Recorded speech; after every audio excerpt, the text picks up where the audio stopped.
differentiated like into root, stem and leaves. And the thalloid body may be either prostrate or erect. Either it will be horizontal, flat, or it may be like another plant growing erect.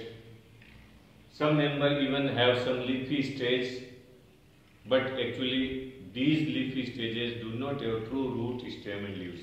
They look like leaves, but they are not leaves actually. If we see their anatomical structure, they do not have any organization which is present in the leaves of the high plant. So they do not have true root, stem and leaves, and their sex organs are multicellular.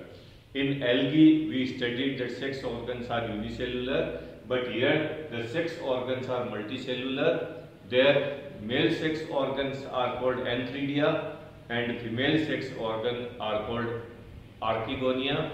So they develop on antheridophore and archegoniophore respectively.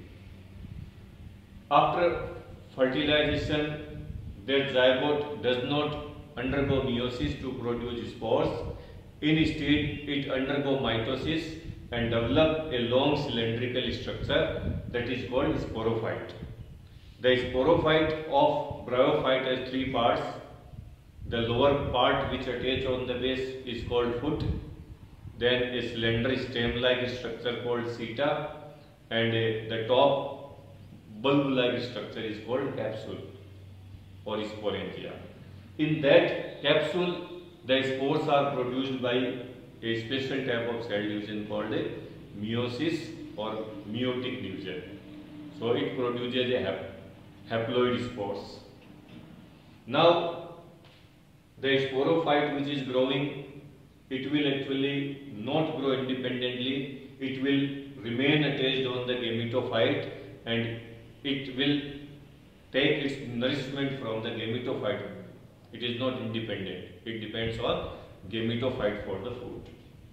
Now life cycle of bryophyte is of haplodiplontic type.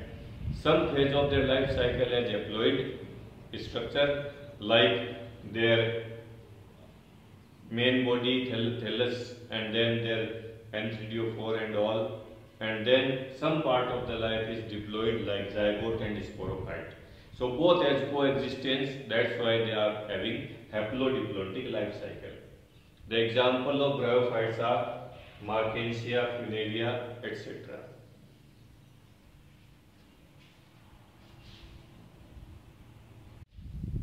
Students, now we shall discuss classification of Bryophyta. Bryophyta is subdivided into two groups. They are liverworts and mosses. Though they possess maximum characters which are similar to each other, but still there are some differences on the basis of which we classify them into two groups. So you can see, like in this case, you see the liverwort's body is flat. It is thalloid body. We cannot see any kind of differentiation in that.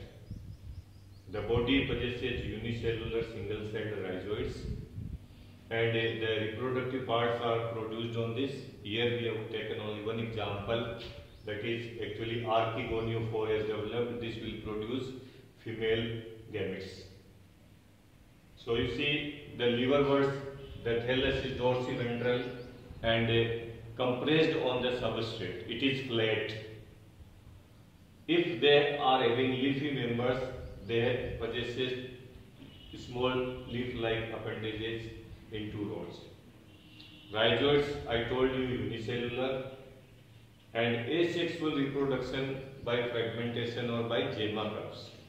In fragmentation, what happens? This thallus on maturation, either at its own or by some other physical means like wind, water, current, or any animals interfere, it will break into many pieces, and each piece can grow into complete thallus.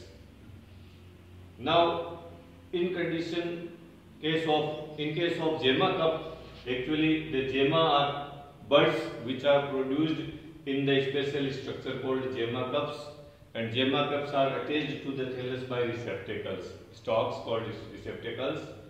So on maturation, these buds separate from the main thallus and grow into a new thallus.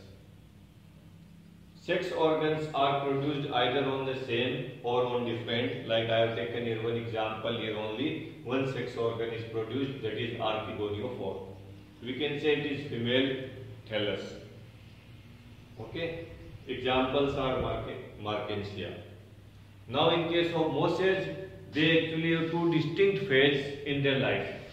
One stage that is called protonema, it is having actually filament-like structure, multicellular, it may be branched or unbranched, okay, which later develop buds on it and that grow into the leafy stage, which is well differentiated into distinct parts. We can say a sporophyte is growing on this gametophyte, which has three distinct parts like foot, seta and capsule. So rhizoids are multicellular. In liver world they are unicellular, in mosses they are multicellular. This is a key difference between them. Asexual reproduction by fragmentation or budding in this secondary protonema. When this protonema will grow, some buds will develop into it and those buds will grow into the leafy stage of the mosses. Here sporophyte is more developed than the sporophyte of liverwort. It is more distinct, more elaborate and completely visible and divided into three distinct parts. These are foot, seta and capsule. Foot is the lower base by which it is attached on the gametophyte. Seta is the long slender stalk-like structure and capsule is a bulb-like structure in which spores are produced. It is actually sporangium. So here the spores are produced by meiosis. You will be surprised to know that in this bryophytes, meiosis does not occur immediately as like in algae. As it occurs in algae, just zygote is formed, it will undergo meiosis and it will form haploid spore. But here there is a variation. First, this zygote will develop into a sporophyte which has three distinct stages clearly, and then in capsule of the sporophyte meiosis will occur and spores are produced.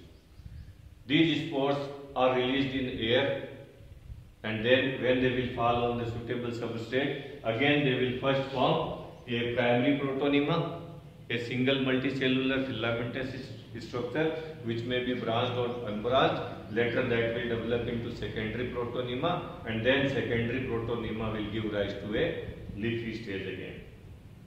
Example of mosses are Funaria and Polytrichum.